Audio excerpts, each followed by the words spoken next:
All right. Welcome to Conscious Parenting.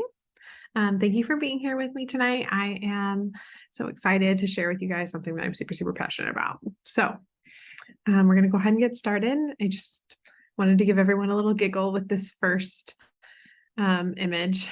It seems like this is something we deal with all the time with our children and our toddlers, right? We tell them not to do something and they will literally do exactly what we've just told them not to do. So I'm going to try to help you with that tonight. So, thank you for joining our class. I'm really, really passionate about this information that I'm about to share with you tonight. I could talk to you about this forever. And I use this not only with children, my own children, children that I taught with in the classroom, but then I also use this information in all of my relationships.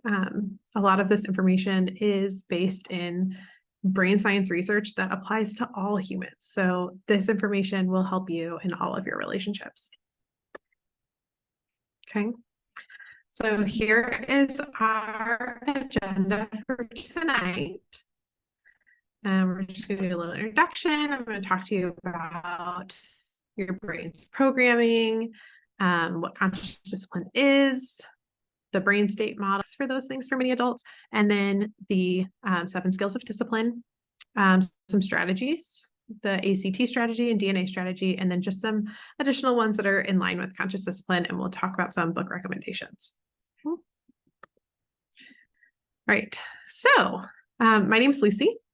I have a degree in early childhood education. I was a teacher for 7+ years in a classroom. I've taught everything from infants and 2-year-olds all the way up to like 5th grade. So I am very accustomed to some of the challenges that we face throughout our children's early years. I'm a mom of 2. Those are my 2 little sweet monsters right there. I love them dearly. And I am now a parent educator for Parents as Teachers in the Winslow School District. I also am a volunteer support coordinator for Postpartum Support International. And I have a lot of experience with conscious discipline using it in my own classroom with things like project approach, play-based learning, and social constructivism. And I've also done multiple trainings in trauma-informed approaches with working with women and children specifically. So I learned about conscious discipline in college. That was my first introductory to it. Our college actually had a lab school on campus that utilized conscious discipline, and I loved it. And I had the chance to then teach in a school after college that actually used conscious discipline in our school. And I just have seen it do so many amazing things for my students and for my own children. So all right, so before we begin, I just want you to take a moment to think back on your own childhood, because that's where all of this comes back to, right? Like we have to think about our own childhood and what we experienced growing up and the parenting and the caregiving that we endured. So during your childhood, how were you raised? Typically, we see these 4 different types of parenting styles. We have the authoritative, the authoritarian, and uninvolved and a permissive parenting styles are typically what people find themselves falling under, or some kind of a blend of the categories. As you think about how you were raised, where did your caregivers fall on this map? Where do you feel like your parents or your caregivers, or even some of your teachers that you interacted with, fell? So conscious discipline typically falls under this authoritative style. It is high demand, high expectations, but it's also highly responsive. Okay.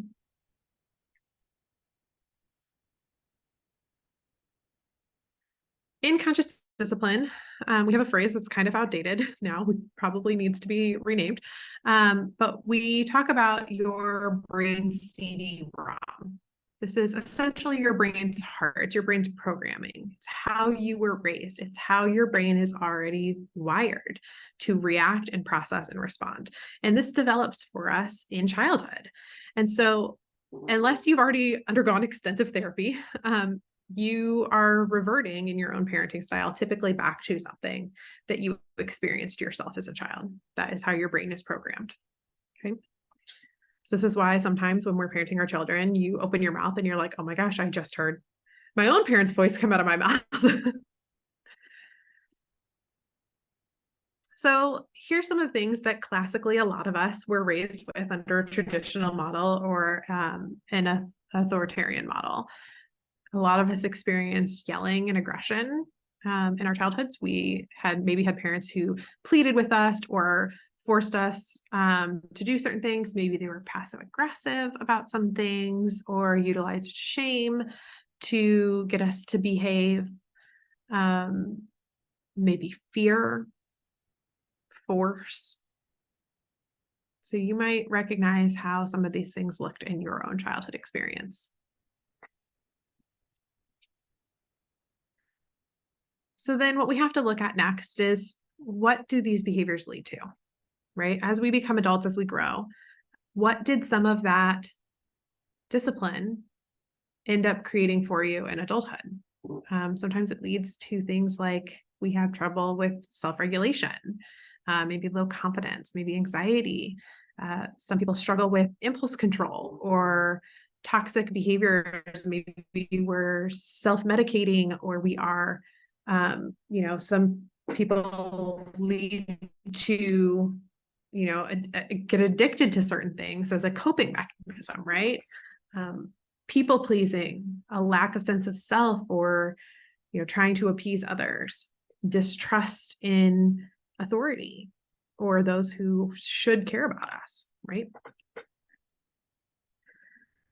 So conscious discipline absolutely acknowledges that there is some level of generational trauma, probably for many of us, right? This journey of healing and parenting our own children has to start with us healing this piece inside of us. And so understanding that many of our parents and caregivers were doing the best they could with the resources and knowledge that they had available to them.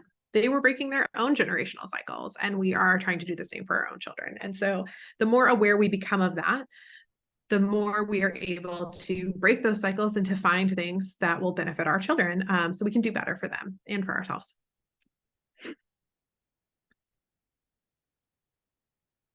Becoming conscious of these hurtful patterns and the willingness to change them is the greatest gift we can give our children. Becoming conscious allows us to access our own wisdom and remain calm in the face of antagonism and disorder. It is the foundation of choice and change. Now, I want to say very quickly, conscious discipline is not going to be a quick fix. I do not have some magical potion for you to give your child that they will magically drink and become the most perfect child, and they will just agree to everything you say, and you'll never have any arguments or tantrums ever. It's just going to be a dreamy world of parenting from here on out. That's not realistic. It's not a quick fix. This is literally rewiring our brain and our children's brain. It takes time, but it also will be a basis of change for a lifelong journey. Okay.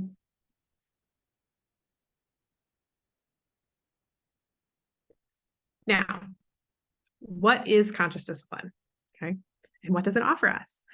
So I first want to let you know that conscious discipline is evidence-based. It's research-based, it's trauma-informed. There's plenty of years of research and many psychologists and therapists and neuroscientists that are behind all of this research. This is not something that some teacher or somebody just pulled out of nowhere, right? Like, this is research-based information.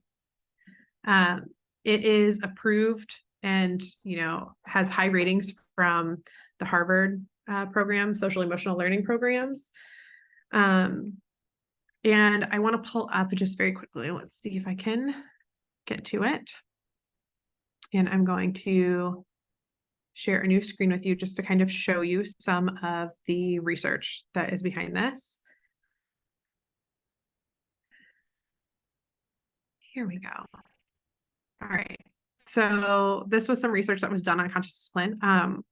It was, let me see if I can find where it says how many schools that they tried it in. Okay, so this study was conducted in 2013 to evaluate the effectiveness of this conscious discipline program.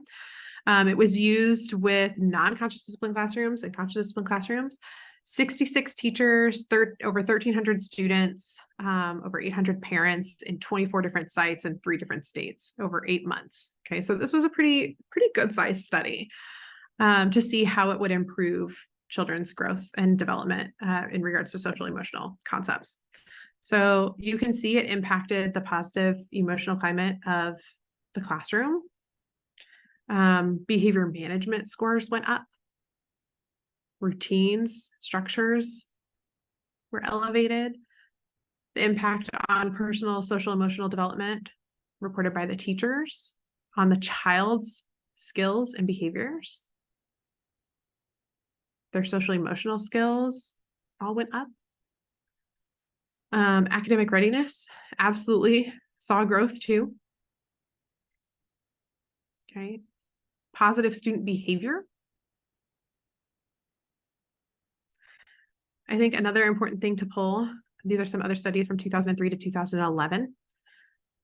Physical aggression decreased by 88% across 3 preschool sites when utilizing conscious discipline. Most of this research, and a lot of it is done in Head Start classrooms. 85% decrease in aggressive behavior over a two-year period of utilizing conscious discipline. So this is research-based information. Okay. All right, let me go back to our PowerPoint here. All right.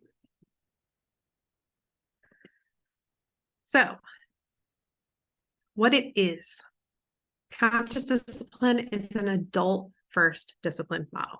That means in order to change your child's behavior, we have to change your behavior first.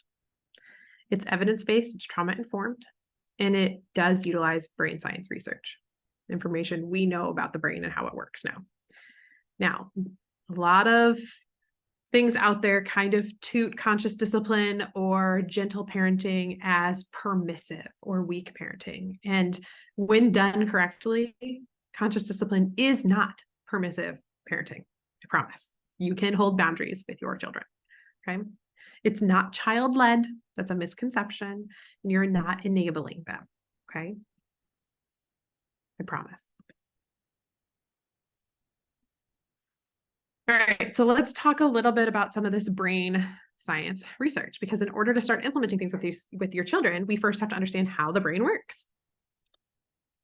All right, so our goal of parenting is we want to survive and we want to help our children thrive. So in order to do that, we have to understand how their brain is working in these moments and how our own brain is working as well. All right, so here is the brain state model used by conscious discipline. We're going to be looking at 3 different parts of the brain. We're actually going to be looking at a few more parts of the brain as well, but we'll come back to this in just a moment. Many of us understand that we have a left side and a right side of the brain, right? The left side of the brain is typically known for being logical, it's organizational, and it's linguistic, and it loves order.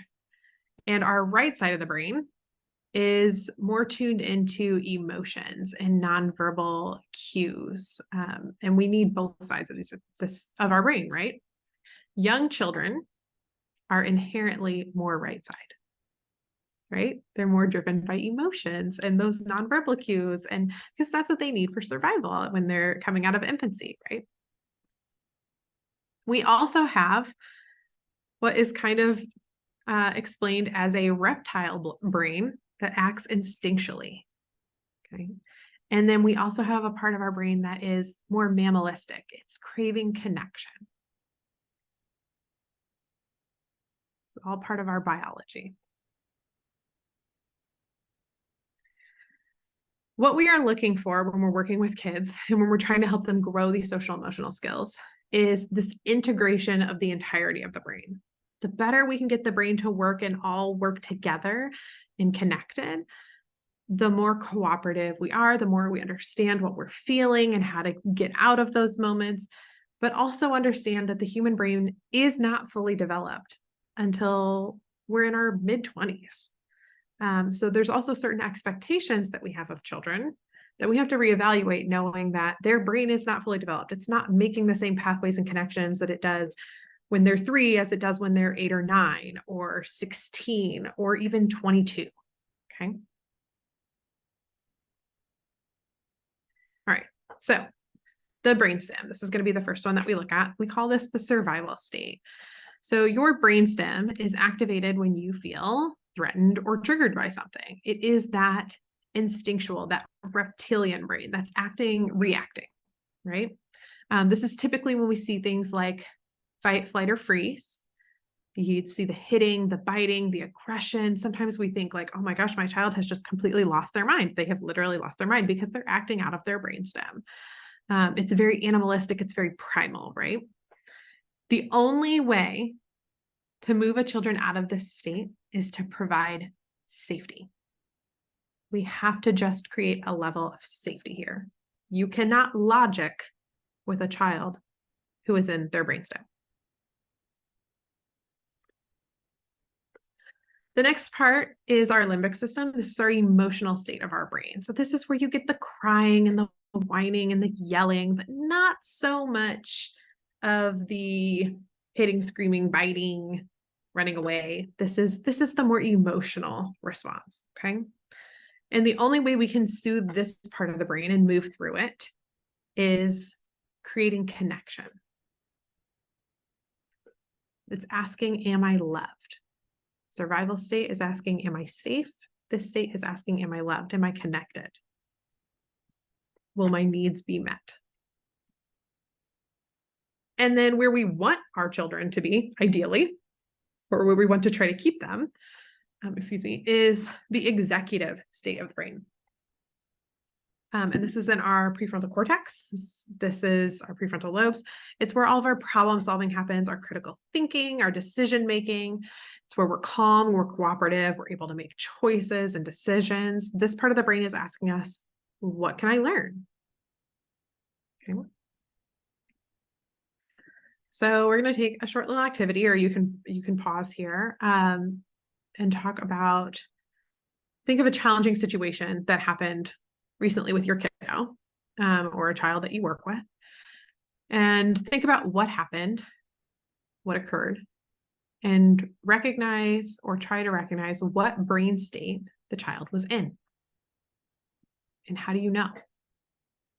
Based on their actions, based on their behaviors, what part of their brain were they in? What did it look like? We need to be able to identify what part of our brain or what part of their brain the child is in at that moment in order to create what we need to move to the next step. Okay. What is your job, or what was your job in that moment as the regulated adult to help move the brain through the brain states? What did you try? What worked? What didn't work? What escalated them further? What helped to bring them down energy-wise? Okay. All right. So now we understand a little bit about the brain states, but now what? Cool. I can identify that my kid's throwing a tantrum and they're in the survival state. Wonderful. What do I do? All right. So we have to start with you. If you recall, I said that this was an adult first model. That means we have to change your behavior before we can change your kid's behavior. Okay. The biggest threat to a child's sense of safety is an out of control adult. The key to safety is a conscious, mindful adult. Our children have to see us do these things before they are going to do them. If we can't do them, there's no reason we should have the expectation that they should be able to do them, right? So conscious discipline breaks this down into the 7 powers of conscious adults. We're going to take a quick moment to just look through each one. Whomever you believe to be in charge of your feelings, you have placed in charge of you. If traffic makes you angry, then the traffic is in charge of you. If children make you feel frustrated, then you have put the children in charge. Ooh, that's hard, right? How often do you say like, oh my gosh, my kids are making me crazy? Yeah, I do it too. But the reality is We have a choice in that. No one can make you do anything. Okay. So let's look at this. Self-regulation, managing our own thoughts and feelings and actions, is the cornerstone to successful life. A dysregulated adult cannot teach a skill to a dysregulated child. If you are dysregulated, then you are in the lower parts of your brain. You are in that survival or that emotional state, and you are not accessing the skills that are in your prefrontal cortex. Therefore, you cannot teach those to your child in that moment. So we also have to be able to self-regulate. That is on us to be able to do that. Okay. So let's talk about some tricks for this. We're first going to talk about the power of perception. One simple trick, well, first let's go to the big idea. The big idea for the power of perception as one of our powers, the powers of conscious adults, is that no one can make you angry without your permission. We have to teach responsibility to ourselves and our own children about our feelings. Okay. No one can make you feel anything. It's up to you. One trick to change that internal language is not to switch it from I am mad to I am feeling mad. The I am creates a state of something concrete, something that just is, something that seems fact. But when we change it to I am feeling this, it's less permanent, right? I am feeling frustrated. Not I am frustrated. I am human. That is fact. But I'm just feeling frustrated. Okay. This allows us and our children to acknowledge that feelings are not permanent. They come and they go. They ebb and flow. So we have to change our perception. The next one is the power of unity. And that is that we are all in this together. And you, whether you like it or not, you are in this journey of parenting and being a family, in this family dynamic forever. That does not change once they are 5. That does not change once they are 30, right? They're still your child. This parent-child relationship is going to exist forever until you die. So we have to see them as a partner in this experience. They are a contributing member. And so we are all in this together. We have to perceive compassion for ourselves and for others in this relationship so that we can find ways to work together. Okay. The power of attention. What we focus on is what we get more of. We have to tell our children what we want, what we expect to see at each transition, what behaviors. We have to create images of these behaviors in our head that we want them to do and we want them to participate in. Highlight these behaviors that you want. Very easy way to do that is to phrase from the stop phrasing in the negative and phrase into the positive, especially because children think in pictures. So if we say something like, don't run, the last thing your child heard was the word run. So they're going to run. And this is why so often we think, I just told you not to do something, and you did exactly what I told you not to do. Because they're hearing that last word or that phrase, and they don't think in the contraction. They don't think in the don't or do not. They're thinking in the picture of the action. So that's why you might hear teachers phrase things like walking feet, hands in your lap. We're creating the exact mental image of what we want our children to do. The power of free will. The only person that you can change is you. This helps reframe our work with our children to not just trying to force them or coerce them or threaten them into doing behaviors, but how can I help my child to succeed, right? It turns us into that frontal cortex of our own brains of how am I going to help us all work together? I can't force my child to eat their dinner. How can I help them most likely choose to eat their dinner? What can I do? Can I make this more fun? Can I set some boundaries around how we sit at the table? What does that look like? Okay. And you know this, if you've ever struggled with a friend or a family member who engages in toxic behaviors, right? That you cannot force someone to change. The only person that we can change is ourselves. Luckily, the good news for this is that our children are born driven for connection. And just like that animalistic, that manimal part of our brain, we are driven for connection. We want to be connected to those we love and care for, and our especially our caregivers. So we want to encourage that positive behavior. The next power is the power of acceptance. This one is also really hard for people. This is accepting the moment as it is. Okay. We have to learn to respond to what is happening and to be responsive instead of reactionary, right? Life doesn't always go our way. Our children are going to push back in instances. So we can power struggle with them, or we can learn to drop in with them and find a way out together, right? We have to accept the moment as it is to be able to change our own brain state to work with them. It's okay to pivot. I'd rather you do that than power struggle with your kid. Everyone leaves feeling much better. And I like to think of this as like the rip current theory. If you get caught in a rip current in the ocean, they tell you don't swim against the current. You're going to exhaust yourself. You'll, end up drowning because you're just fighting against the current. Instead, you pivot and you swim parallel to the shore. Accept the moment for what it is and find a way to move out. Okay. The power of love. I want you to take a moment. Well, the big idea for this one is to choose to see the best in others. Seeing the best in others keeps us in that higher center of our brain so we can respond instead of react. So think of somebody you love so dearly, right? Friend, a family member.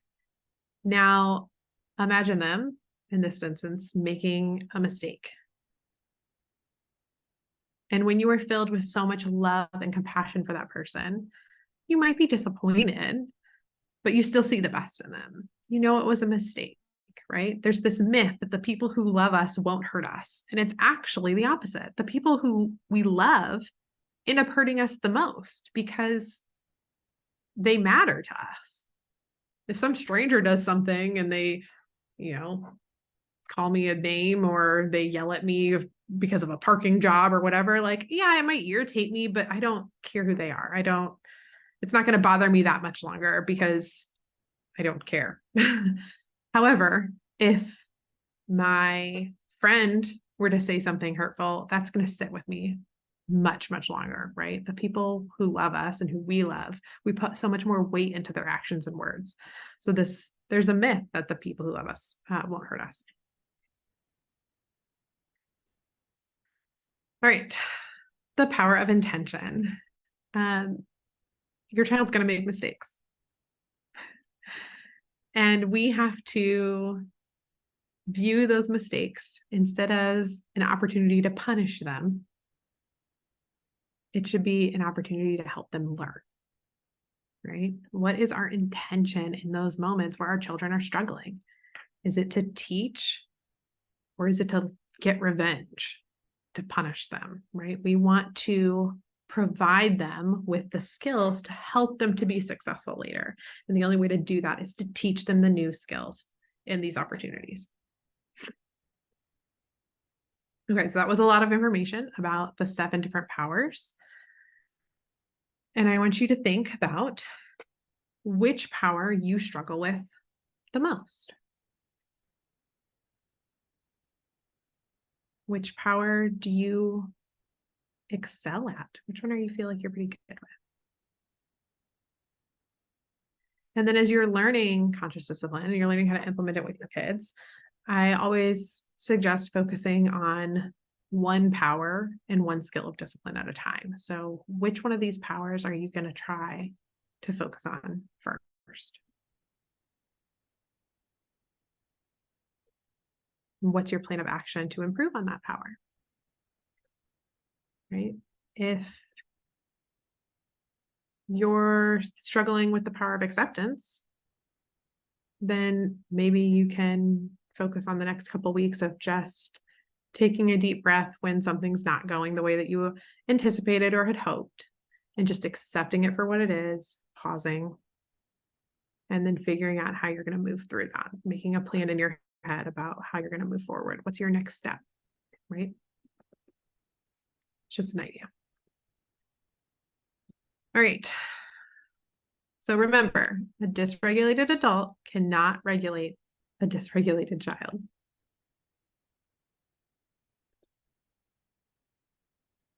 So what are some of these roadblocks that come up for most parents or caregivers when working with children? Sometimes we have a hard time identifying our own triggers.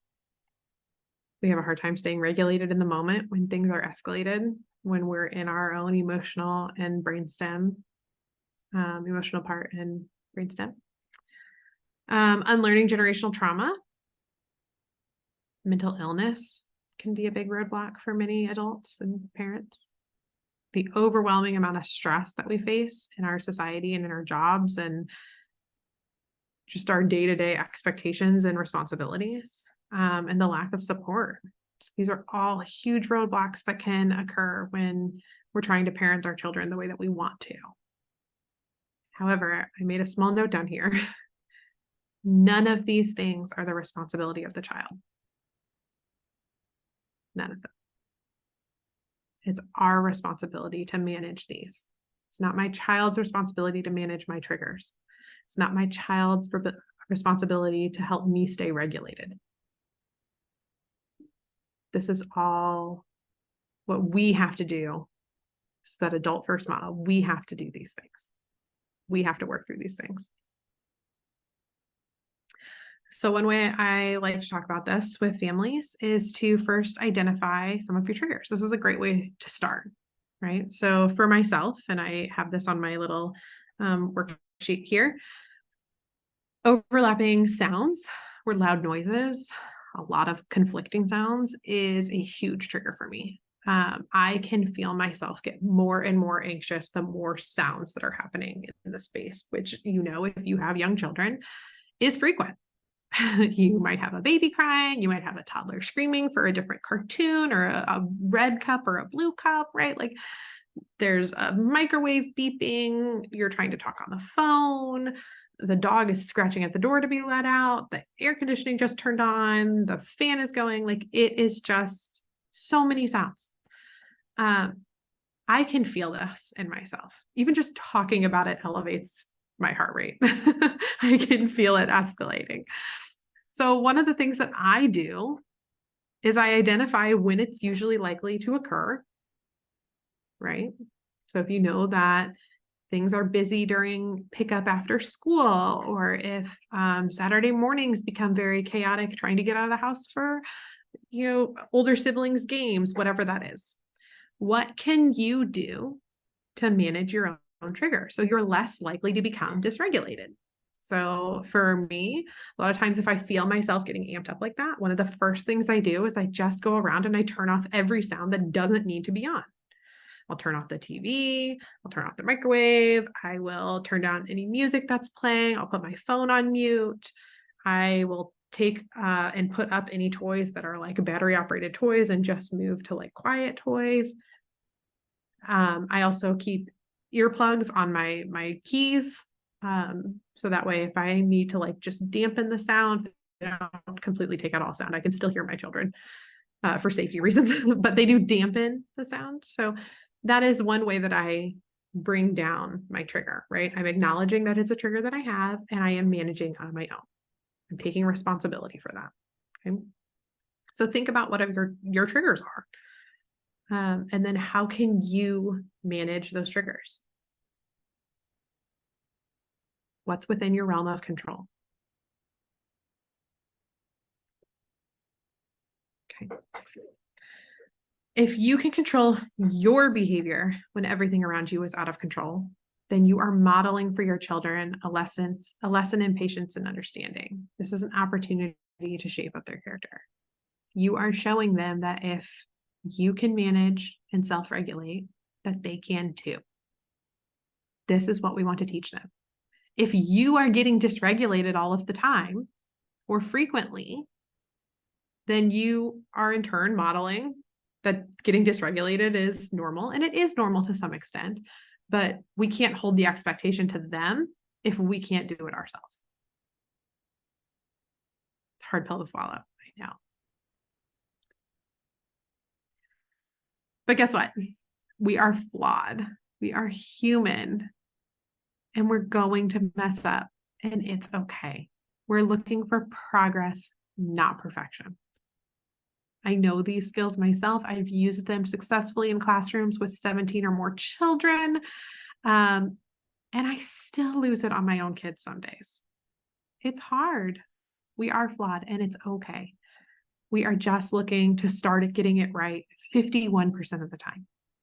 Then maybe 55%, 60, 75%, 80%, right? If you get to 80% like on the ball with some of these skills, you will be in such a magical place. But don't hold yourself to 100% perfection. That's unrealistic. And it's actually unrealistic for our kids as well, right? We want them to see that it's going to happen. We're going to make mistakes, and it's okay. We can apologize. We can repair connections. We can make it right. It's going to happen. We want to model that for them as well. Okay. So next, we're going to take some time to look at the 7 skills of discipline. So those were the 7 powers of conscious adults. Now we're going to look at the 7 skills of discipline. This is how we can support our child's behavior. Okay. A child who's treated with respect won't spend their adulthood learning, wondering if they're worthy of it, right? Our first skill is the skill of composure. This is an important skill to teach our kids. We want them to have anger management strategies, right? We want them to delay gratification. We want these things for ourselves. So, do I have a video for this one? Nope. Okay. All right. So when we find ourselves in a difficult situation, we find ourselves in a moment of dysregulation, or our child is in a moment of dysregulation, how are we going to enter that moment with composure to teach the skill? Okay.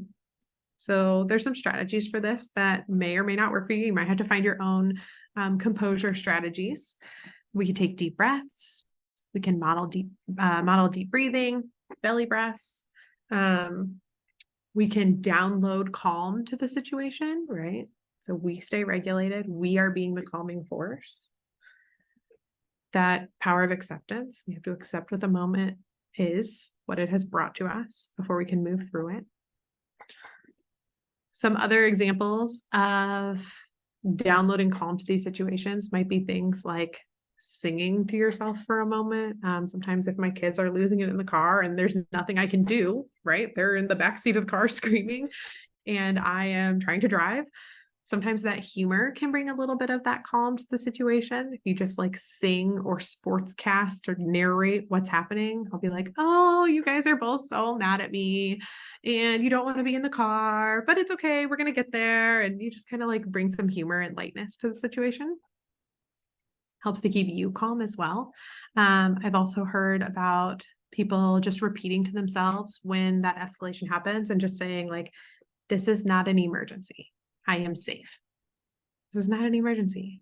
My kid throwing their plate on the ground because they're frustrated because they didn't want peas is not an emergency.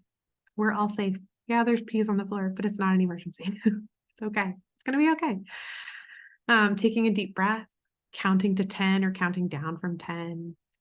I think there's a Daniel Tiger song where they teach the kids to count to 4 when they're feeling angry. Looking at your child's hands can be a very powerful one in those moments where you're feeling dysregulated and they're dysregulated, to help remind you about how little they truly still are. Some grounding exercises. If you haven't done any of those before, there's ones that teach you to, recognize 5 things that you can see, 4 things that you can hear, 3 things you can smell or taste or touch, right? So you just go down and you kind of ground yourself in the moment, bringing that presence to yourself. There's other ones where maybe you just spend time noticing, like before reacting, just notice everything blue in the room. Just pause and notice something to ground yourself. You can tap out. It's okay. If you're having a hard time with your kid, it's okay to ask someone else to step in. This is why we tell young parents and new parents, hey, if your baby's crying and they won't stop, it's okay for you to lay them in the crib and to walk away. We'd rather have you tap out for a minute and come back and handle your child when you're in a calm state of mind and you're ready than to react. Okay. It's okay to take a moment. Excuse me. The next one I really, really love.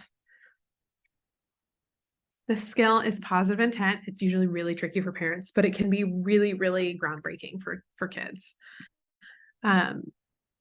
This is part of a life skill that offers cooperation and problem solving to our children and others. It offers a lot of compassion, generosity. Positive intent is when we choose to see things differently. Now, I want to be clear, I'm not talking about toxic positivity. You don't have to pretend like everything's dreamy all of the time. Instead, this is about knowing that we're all doing the best we can in the moment, trying to see the best in others and offering that compassion and getting on the same page with our children. Okay. So let me give you some examples of that on our next slide here. So for example, if you see your child playing in the toilet, our go-to response, our initial response for many of us would be like, oh my gosh, gross, stop, right? And when we do that, we create this heightened response in our kids of like, ugh. Like they're either going to cry because they think they're in trouble, or they're going to fight back because they're like, no, you don't see that I'm doing something, right? So instead, if we meet them with positive intent, we acknowledge what it is that they want. Okay. Oh, I see you want to play in the water today. You can't play in the water in the toilet, but we can get in the bathtub and play. Right. So we're acknowledging what the child wants. We're dropping in with them. I'm going to talk about that a little bit more later. If they're coloring on the wall, the positive intent would be, I see you want to color. I see you want to make some art. Let's go get our coloring books. Can't draw on the wall. Let's go get our coloring books. You can color in your coloring books today. If a child pushes another child off the swings, they want to take a turn. Right? Oh, I see you wanted to take a turn on the swings and you didn't know how to ask. You're still learning to ask. So let's ask them. Can I have a turn? Can my turn be in 1 minute? Right? So we're acknowledging what the child wants with this positive intent and then teaching that skill or finding the outlet for them to meet the need. Okay. Same thing with a child stealing like a cookie or a snack before mealtime. Oh, you're hungry. Do you want to help me cook dinner? Do you want to eat some of your peppers or your cucumbers, whatever it is, right? That's the positive intent. It can be really game-changing for a lot of children. Everyone's going through their own personal struggle. When we judge others, we sit in our struggles longer. But when we offer empathy, we heal our own hurt in the process. So acknowledging what your child wants is making them feel like you're on their team. They're more likely to cooperate with you if they feel like you are on their team. Okay. Oh, we're going to watch a short video now about empathy. And I really, really love this video about empathy. If you are familiar with Brene Brown, got a commercial really quick. And I am going to pull up her video here and share this with you.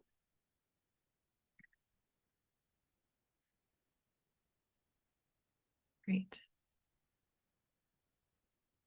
Well, you can see that.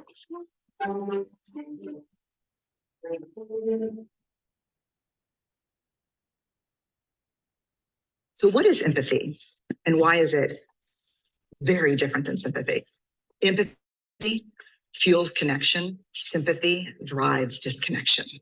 Empathy, it's very interesting. Teresa Wiseman is a nursing scholar who studied professions, very diverse professions where empathy is relevant, and came up with 4 qualities of empathy: perspective taking, the ability to take the perspective of another person or recognize their perspective as their truth, staying out of judgment, not easy when you enjoy it as much as people, and then communicating that.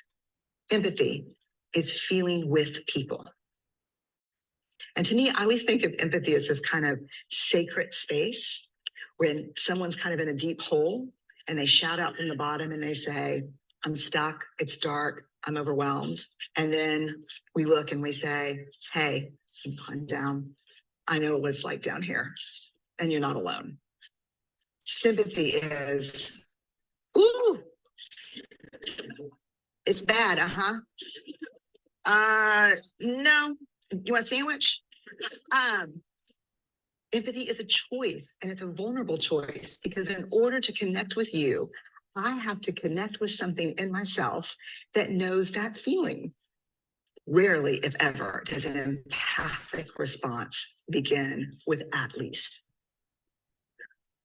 And we do it all the time, because you know what? Someone just shared something with us that's incredibly painful, and we're trying to silver lining it.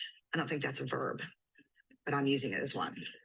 We're trying to put the silver lining around it. So I had a miscarriage. Oh, at least you know you can get pregnant. I think my marriage is falling apart. At least you have a marriage. John's getting kicked out of school. At least Sarah is an A student. But one of the things we do sometimes in the face of very difficult conversations is we try to make things better. If I share something with you that's very difficult, I'd rather you say, I don't even know what to say right now. I'm just so glad you told me. Because the truth is, rarely can a response make something better. What makes something better is connection. Great. I love that video so much. Pause. Let me get back into our PowerPoint here. Okay, so empathy. This is a skill that's super important, as you can see. So this teaches our children that emotional regulation and even more so that perspective taking that they're going to need for the rest of their lives to be able to take on the perspective of others, their friends, their partners later on life, to be able to problem solve, right? And to have those truly human connections that we crave as human, right? So sometimes we get caught up in thinking that being empathetic with children, especially during moments of dysregulation, is rewarding the behavior. And I just want to go ahead and say that it's not. It's okay for you to be empathetic to your child when they are dysregulated. And if anything, you are meeting that need for that connection in that emotional limbic part of the brain that then is allowing the child to connect and then move forward to that frontal cortex, right? It's meeting that need for connection. And it may seem silly a lot of times when you're working with your kids to be empathetic to things that you think as an adult are just silly, right? Like your kid is freaking out because they wanted to wear their blue shoes today and the one blue shoe is dirty or got lost, and now your child is having a full-on meltdown and you're like, oh my gosh, can you please just put on your other shoes? It's fine, like let's move forward, right? Like in those moments it's hard for us as adults to perspective take. But if we want to build that skill in our children, if we want to build that empathy, then we have to tap in to our own skill of empathy to offer it to our kids to meet that need for connection, to again drop in with them and show them that, you know, we are on their team, right? We have to acknowledge that their experience is truth to them, what they are experiencing is hard for them. Just because we as adults have outgrown some of the problems, and I will say some adults have outgrown some of those problems, but that they are faced with, I can guarantee there's many of you in here that probably have a favorite coffee cup. I do. Or a favorite pen you like to write with. And just because we don't express it the way they do, we've had much more practice using some of those self-regulation skills. And they are more likely to practice those skills too if they see us modeling them. Okay. But we have to be empathetic to those things. I know you really wanted the blue cup today. I know that's so hard. It's your favorite, isn't it? And I think so often we are afraid that if we lean into that compassion and that empathy, that we're going to make them feel more upset or more worse, to be more frustrated or more upset. And the reality is often they just want to feel validated. Let me give you a real life example here. My daughter goes to her grandmother's house once a week. Grandma watches them when I'm working, and she does not like to leave grandma's house. Of course, she doesn't like to leave grandma's house. Grandma gives her whatever she wants. She loves going to grandma's house. And when we left, or when we were packing up to go, it was a huge meltdown about, Mommy, I want to stay with Grammy. No, no, no, I don't want to go home. I don't want to go home. I want to play. I want to play. And I mean, just, level 10 tantrum about wanting to stay at Grammy's. And, I held the boundary. It's time to go home. We're going to get in the car. Mommy's going to put you in your car seat. We're going. And then on the way home, she was still crying and so, so upset. And I could have just repeated over and over to her, no, we're not staying at Grammy's. No, it's time to go home. But even as I say that, acknowledge how that feels in your body for somebody to just repeatedly tell you, no, you can't have what you want, right? No, you can't have your coffee cup. No, you can't have your pen. No, you can't have your cell phone. It's frustrating. It sets off this alarm bell in our body, right? Instead, what I did was I leaned in to how she was feeling. I know you wanted to stay at Grammy's. I know that's so hard. You love playing at Grammy's so, so much. It's so fun at Grammy's. And then I tried to, once I met that need for connection, to pull her to the frontal part of her brain. If you had stayed at Grammy's, what do you think you would have played? What did you play with her today? What do you want to play with her again next time you go over there? Right? And I'm pulling her from that emotional part of her brain, meeting that need for connection, to now asking her questions that require decision making. And I'm lighting up and making connections and synapses in her brain to that frontal cortex by having that empathy, by leaning into the upset. And it's okay. That feels better to us as humans when that need for connection is given. Connection drives cooperation. Okay. Assertiveness. Whew. This one's also really hard. Many of us did not grow up learning to be assertive. This is important for us to have healthy boundaries, to have respect for ourselves and for others. Okay. Now, we have to be careful about this one because being aggressive is not the same as being assertive. Okay. Very different. Assertiveness is stating something as fact. It's firm, it's loving. It is not aggressive in tone. It's also not passive aggressive in tone. It's also not permissive. It is a command. It's not a question. Okay. You got to own it. You got to own it. So my example of this to you would be something like, it's time to go. I need you to go grab your shoes, put them on, and go stand by the door. Right? It's very assertive. It's fact-based. Bam, bam, bam. This. Okay. It's not, honey, it's time, almost time to go. Could you go get your shoes on for mommy? Could you get your shoes on for me, please? That's bargaining or pleading, right? Nope. It's time to go. Go get your shoes and go wait by the door. Assertive. This a skill that we need to have with our children, and we want to teach our children. Same thing when they're, tell him that you're still playing with it. Tell him that you're not done. I'm still playing with it. I'm using this toy right now. Right? Assertive. Okay. Encouragement. Usually most parents are pretty good about this one. Encouraging your kiddo, offering them that same encouragement and having them offer it to others, right? We want it to encourage that kindness and that caring and that helpfulness.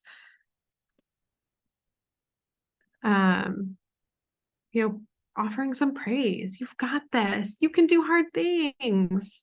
You did it. You worked so hard on that. You worked so hard on learning to ride your bike, or I see how you did all of those colors in that picture. You worked really hard on that picture for Daddy for Father's Day, right?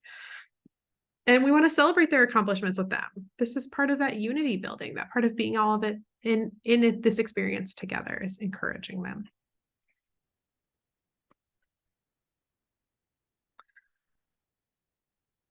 Punishments don't intrinsically motivate children to change behavior. Instead, they intimidate children into compliance. Do we want our children to behave because they are scared of punishment and want to please us? Or do we want them to behave because they've learned a better way?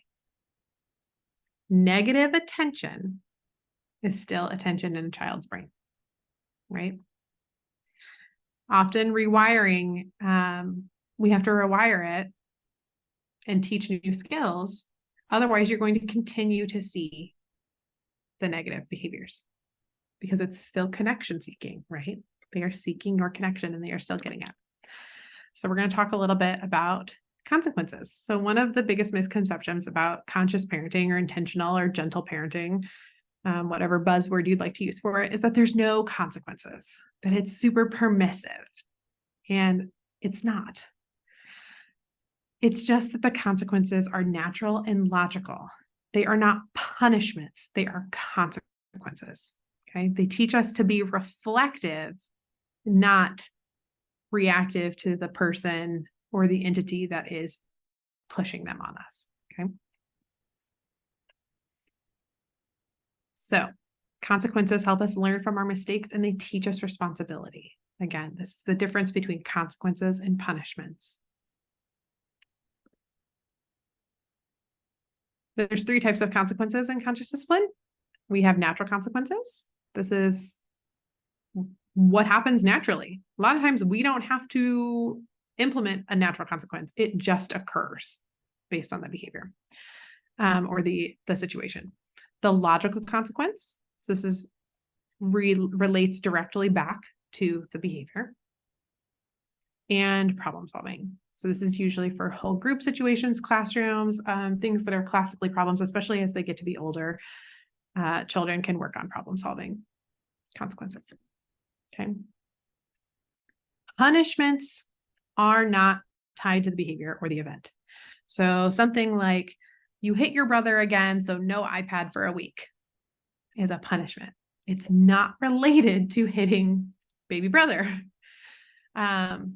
We need consequences to be natural and logical because that is truly what changes behavior long term. It teaches the skill. It relates to exactly the actions that were taken. Okay. For younger children, an example might be, let's say they spilled the milk, right? The natural consequence of spilled milk is the milk spilled, right? You knocked over the cup. The milk spilled. The milk is literally on the table. It's not in your cup anymore. You don't have milk in your cup. There's no milk.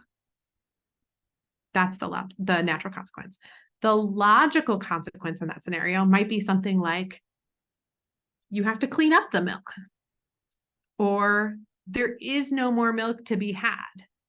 You spilled, that was the milk that was available to you. You spilled it.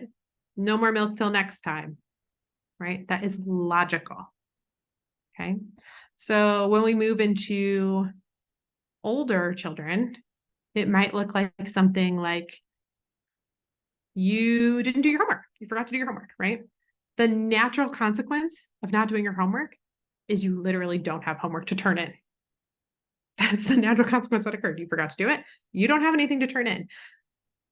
The logical consequence might be that now you have a bad grade from it. It might be that now when you come home, homework must be done immediately after school. We don't take a break after school anymore. You've got to do your homework right then. The logical consequence has to relate directly to the situation or behavior. Okay. And then we have problems solving. So if you're having a chronic issue with your kid that, they're not putting their lunchbox in the right place, right? How are you going to problem solve with them to teach them these skills to be able to remember what they need? Okay. All right. So let's look at each of these situations for just a moment and talk about maybe some natural and logical consequences for them. So if a child doesn't finish dinner or refuses to eat, well, the natural consequence might be they're hungry. The logical consequence is that they might have to wait until the next time food is served to eat, right? They knocked down a friend's tower. The natural consequence is that the blocks actually fell. Maybe the child started crying. The logical consequence would be to maybe have them move away from that child who's building something. Maybe it's to make it right, apologize, fix it for them. Okay. They hit their brother or sister. Again, natural consequences. The child's probably crying. Maybe the child hit back. I don't know. The logical consequence would be to make it right with them. Maybe an apology, maybe to make them an apology card, write them a note that says you're sorry. Maybe it's that they move away. They can't play next to their sibling until a time when they're calm and regulated.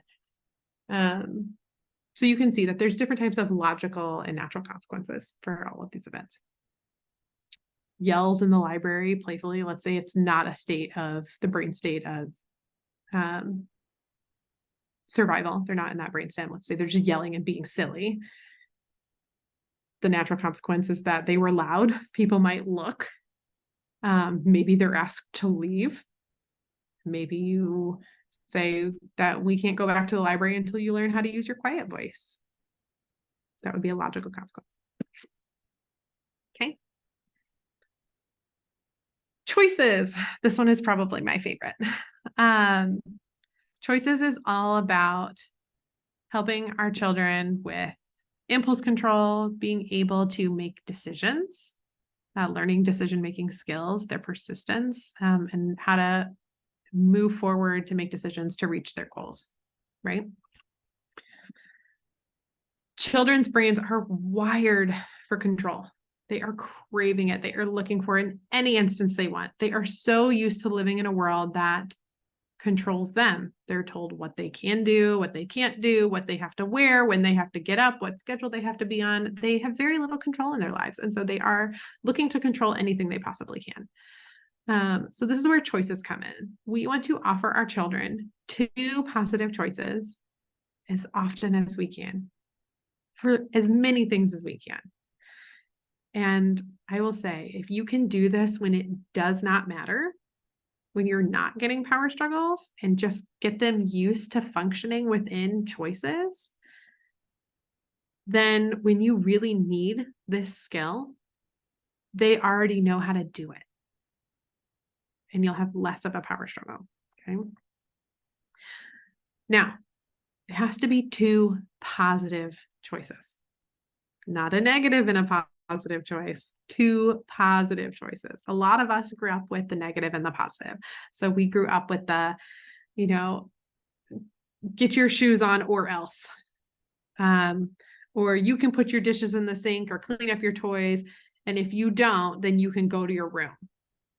That's a negative and a positive choice. When we're looking at 2 positive choices, we're offering them control within the boundary of the thing that we want them to do or to comply with, right? So it's time to put on our shoes. Do you want to wear your red shoes or your blue shoes? right? I held the boundary. This is what we're doing. We're putting on shoes. You get a choice in what you want. You can also, do this, like I said, do this with things that just make it silly and playful with your kids. If your child is power struggling about wanting to brush their teeth, it's, do you want to brush your teeth like a monkey or do you want to brush your teeth like a parrot? It doesn't matter. It doesn't matter. I'm just trying to give them some control over what we're doing, right? They want that control. They're craving it. They're more likely to comply if they feel like you are being playful and giving them power in the moment. If they don't make a choice, and this can happen sometimes as we hit some roadblocks occasionally, is that the child might be a third choice child and they will come up with their own third choice. And I get it. I have a third choice child, so I understand what that's like. You can decide in that moment whether that third choice is okay with you or not. Maybe it's all right and you're going to give into it. And okay, that's fine. I don't care. You can brush your teeth like an elephant, right? Third choice doesn't really matter in that scenario. Or you can hold the boundary. Nope, these are your two choices. Let me know which is best for you. So offer that empathy, but hold that boundary of the choice. You can also just repeat the choices over and over. Snack time is pretzel or applesauce. Which do you choose? I want a cookie, pretzel or applesauce. Which do you choose? And you just parrot the response until they've made the choice. You can absolutely offer empathy with this as well, right? But it does not mean that you have to bend on your boundary. Okay. This is where that conscious discipline is boundaried. It's not permissive. Okay. All right. Okay, so here's some things examples of situations you could think of. What would be your two choices in this matter? If your child's complaining they don't want to get into their car seat, do you want to climb in your car seat or do you want mommy to put you in your car seat? Do you want to get buckled or do you want mommy's help to buckle you? Right? Getting dressed. Do you want to wear the red shirt or the blue shirt? Do you want to put on your shirt first or your pants first? Do you want to jump into your pants or do you want to sit down and put them on? Right? Giving choices within the boundary. Brushing teeth. Gave an example for that one. Going potty. Do you want to go potty in 1 minute or 2 minutes? Do you want to take a book to the potty or a toy with you while you try to go potty? Do you want to go in the big potty or the little potty? Same thing with going to bed. Do you want to sleep with the yellow blanket or the blue blanket? Do you want this lovey or that lovey? Do you want to lay on your back or your belly? What's your choice? Lots of choices can be given. You can make up the choices. It's okay. It doesn't have to be like a very literal thing. Your children are playful. You can add in playful, silly choices that achieve the same goal.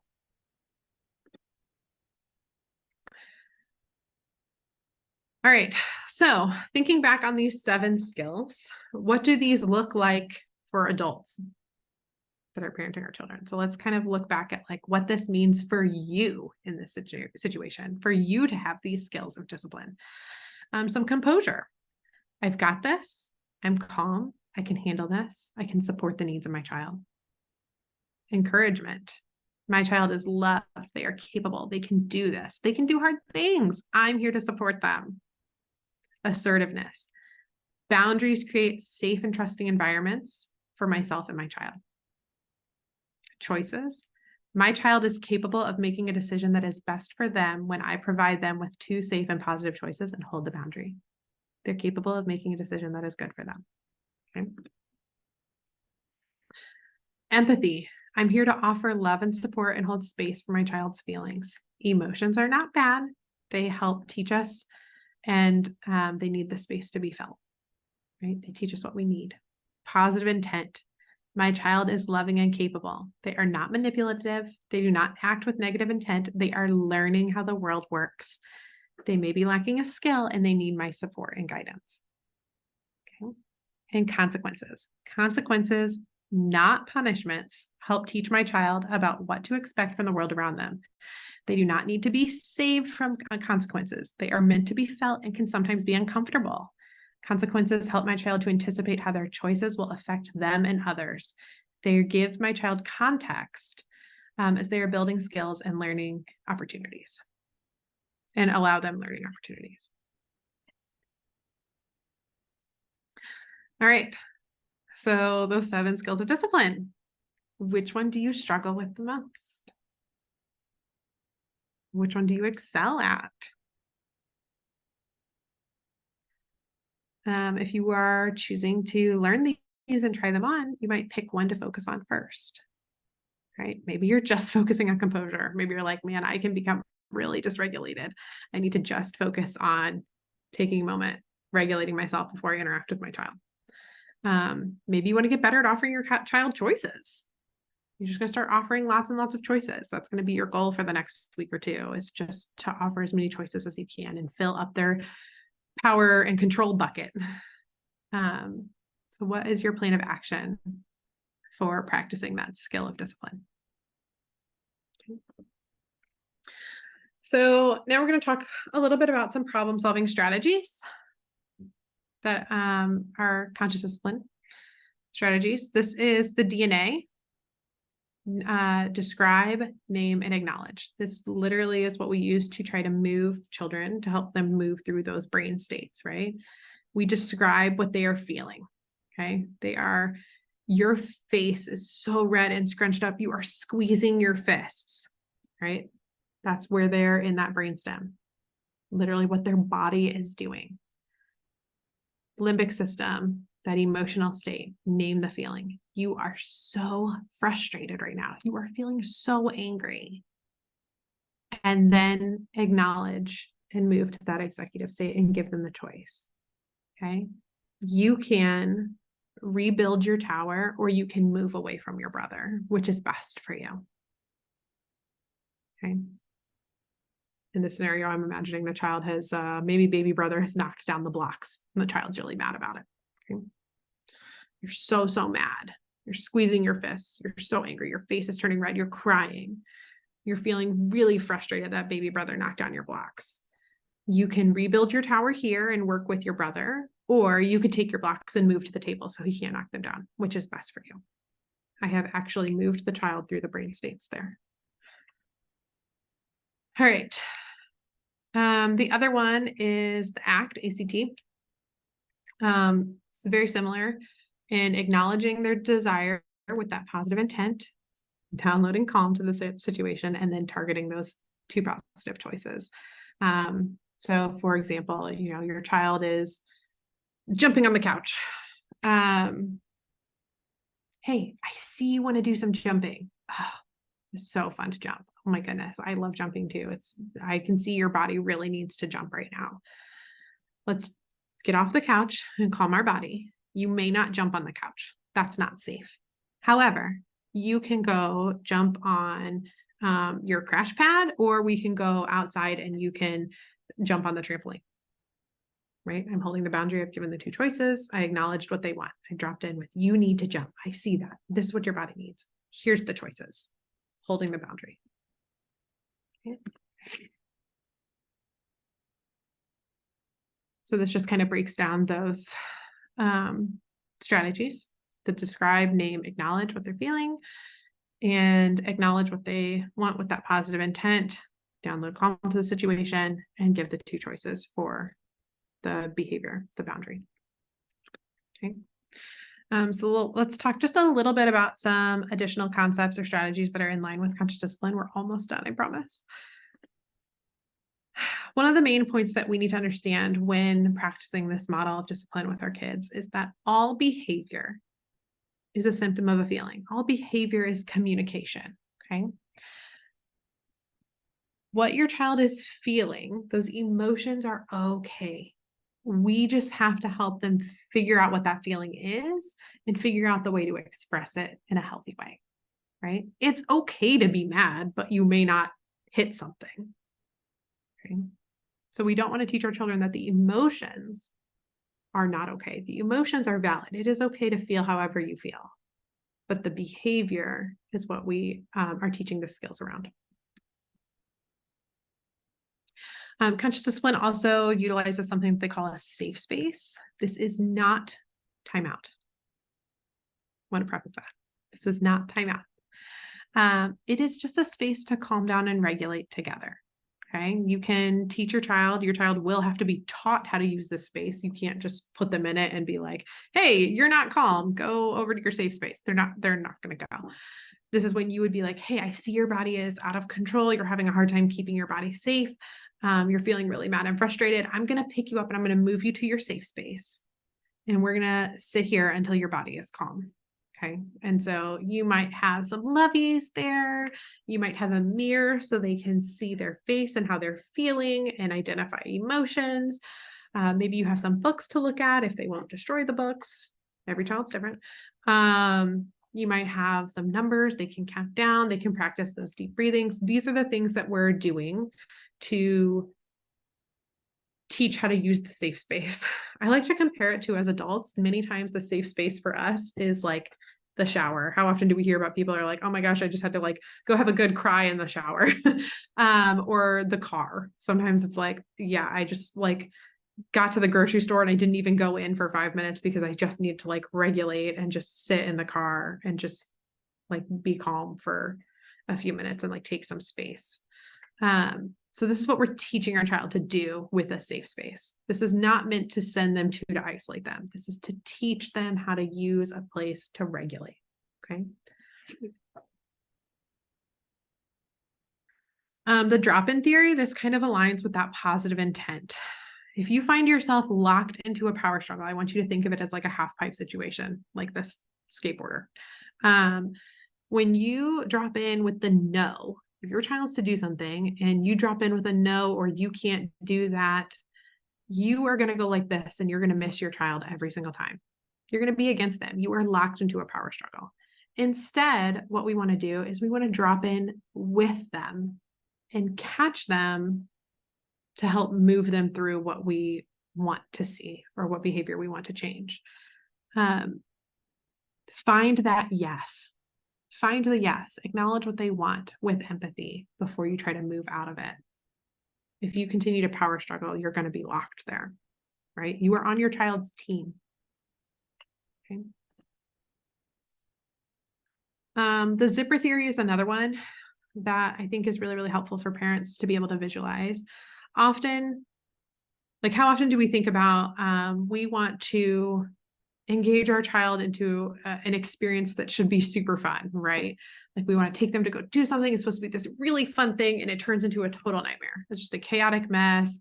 Their behavior is like off the charts awful. And we just feel like we have to keep punishing them. And then we feel really bad for having to take away from them. And it feels yucky, right? We're just like, this should be fun. Why is this awful?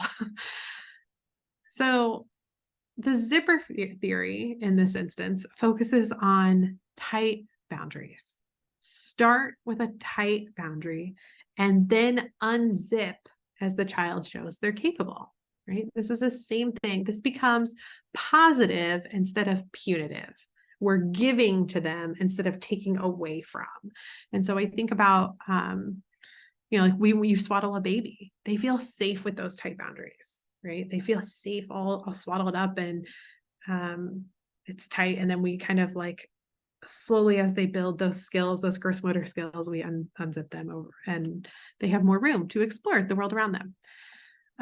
So if you know your child struggles with something, right? If you know your child struggles with throwing things, then don't take them someplace where there's a lot of things to throw. Let them slowly build that skill, right? Or don't give them toys that are meant for throwing. Or if you do, give them toys that are meant for throwing in a positive way, right? Like something that you know they can handle. So this is building on those skills. Unzip them slowly as they build the skills rather than take away. Okay. All right. Boundaries. This one is more important just for you to know. So there's different kinds of boundaries to be aware of. And boundaries are super necessary to have and establish healthy relationships throughout our lives. There's physical boundaries, psychological boundaries, containing boundaries. That was kind of like that I am feeling this. I'm not this thing. I'm not mad. It's not taking over me. I am feeling mad. And then executed boundaries. So stating something that's not okay with you and a boundary like you will hold, right? Okay, so being aware of what boundaries are and how to hold certain boundaries with your child. So for example, if my child does throw things, maybe the physical boundary is we play in, a playroom in the house that has soft materials. I've literally changed the physical boundary for my child to help them be successful. The psychological boundary would be like, I will not allow you to throw the ball at me. I will hold your arm so that way you can't throw the ball at me because that hurts, or I will hold your hand if you were hitting me. That one's a little bit physical too, but keeping out things that are hurtful. Containing, so that's that feeling, and then the executed, what boundaries you're gonna state and then hold to others. Okay. Victim first response. So this one I really love, especially when children are with other children, whether you're in a school setting or whether your child has siblings or other children that they're around frequently. This is a hard one because often we don't always see everything that happens. However, what can typically happen is that when there is, especially like a physical altercation between students or a power struggle or fight between kiddos, we often go to the aggressor. And, if your child hits the other child, we put our attention on the aggressor and we're like, hey, why'd you do that? Why'd you hit him? Right? And we've now put all of our attention on the aggressor. Well, remember, connection is connection. Your child just wired their brain to, I hit my brother, I got mommy's attention. And so instead, what we want to do in those scenarios to discourage that kind of behavior is to put all of our attention instead onto the victim. So, and I say this meaning do so with as much information as you can, and try not to place blame. Just acknowledge the victim, but don't place blame. So let's kind of look at this next slide. It kind of breaks it down a little bit. So the first thing you're going to do is you're going to make the situation safe, right? So let's say your two siblings are fighting. Somebody hits somebody, they all start crying. You don't know what caused the situation. So the first thing you're going to do is just make the situation safe. Maybe it's really pulling the children off of each other. Maybe it's sitting between them, holding their hands to keep them from hitting. You're just going to make the situation safe. I tend to just pull everyone to the ground and be like, okay, let's all sit. And then acknowledge the victim first. Now, we don't always know who the victim truly is. But let's say in this case, again, you saw a child hit another child, but that's all you know about the story. So you acknowledge the victim. Oh my goodness. I see you got hit. Are you okay? Notice I did not say, I see Tommy hit you, right? I didn't place blame on the other child. I'm just acknowledging what happened observationally. I see you got hit. Are you okay? I'm just making the situation safe. I'm putting all of my attention on the victim. It discourages that connection from the aggressor, first of all. And then it also doesn't place blame on them because we don't know what started the argument. We don't know what started the fight. It could have been the child that got hit, could have done something first and we just didn't see it. After the child is safe and you've acknowledged the victim, then you notice that their behavior and name the feeling. I see you're crying. You're hurt. Are you okay? You can tell them hands off. Tell them to say hands off. I don't like that. You may not put your hands on me. You can ask me for the block, right? And then if you find out through the modeling and the talking and the discussion that maybe, well, I hit him because he knocked over my block tower, then you have the opportunity to solve the problem or help the children solve the problem without placing blame on the kids, right? Oh, you wanted so-and-so knocked over your blocks because you wanted to take a turn with them and you didn't know how to ask him if you could have a turn, so-and-so. And then you can help them problem solve that situation, okay? But we really want to focus on victim first responses without blame, okay? That eliminates that getting the connection seeking and the attention seeking from engaging in physical behaviors like hitting or biting or kicking, Okay, always go to the victim first. Okay. Conscious discipline focuses on focuses on responding, not reacting. Okay. We want to respond to our children with these skills, not react to them. Think about a volcano as a reaction, right? We don't want to explode and react with our unconscious mind. We want to consciously respond to what is happening and guide our children for the positive. Okay. So here's a little conscious commitment.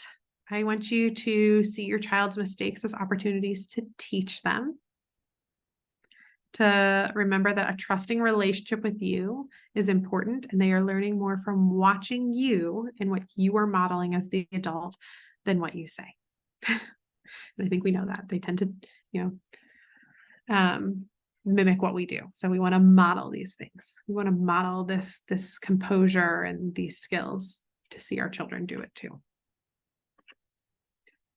So here's some really, really great book recommendations. The Whole Brain Child is wonderful. The Easy to Love, Difficult to Discipline is one of the conscious discipline books. It's actually written by Dr. Becky Bailey, who developed the conscious discipline trademark program. Managing Emotional Mayhem is also her book. The Conscious Parents, another really wonderful one, and How to Talk So Little Kids Will Listen. I think they have another series too that's How to Talk So Big Kids Will Listen too, I believe. And then don't let yourself become so concerned with raising a good kid that you forget you already have one. Your child is a good child. We're just teaching skills. Thank you. Thank you so much for attending this talk with me today. I hope you enjoyed it, and I hope you learned something new and are excited to try out some of this with your kiddo. And if you have any questions, please feel free to contact me or email me. Thanks.